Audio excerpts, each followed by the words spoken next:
Variable winds becoming southeast around 10 miles an hour in the afternoon.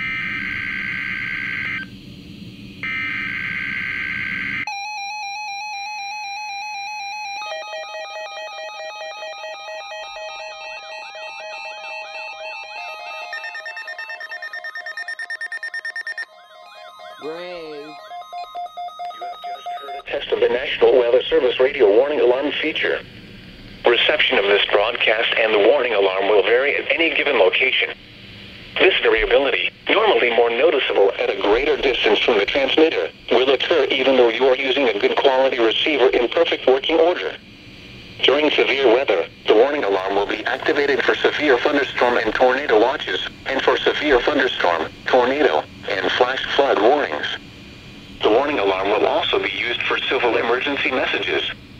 A test of the warning alarm feature of National Weather Service Radio is conducted at 12 noon and 7 p.m. each Wednesday, unless there is a significant risk of severe weather in the area.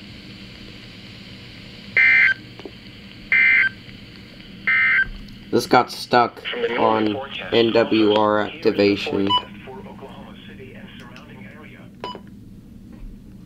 And another thing, they haven't issued a tornado warning in a while, so I thought I'd do this, but also because I was bored.